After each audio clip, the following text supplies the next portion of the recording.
Last summer, I took a solo road trip through the mountains. I wanted some time away from everything.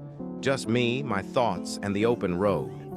I was driving late one night when my car started sputtering and eventually died.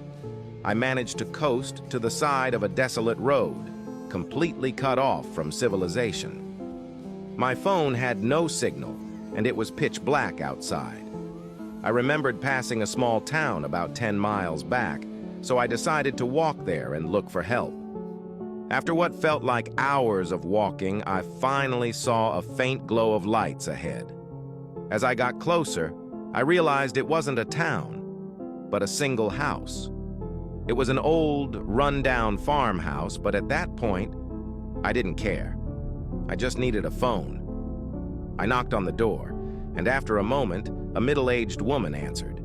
She looked startled to see me, but eventually invited me in. The inside of the house was even more decrepit than the outside. The wallpaper was peeling, and the furniture looked like it hadn't been touched in decades.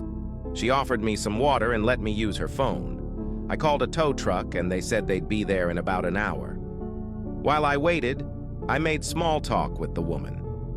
She seemed nice enough, but had an odd way about her.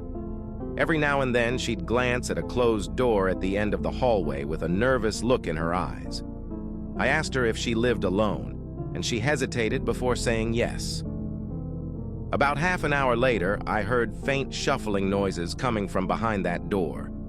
I asked her if she was sure she was alone. She laughed nervously and assured me it was just the house settling, but her eyes told a different story.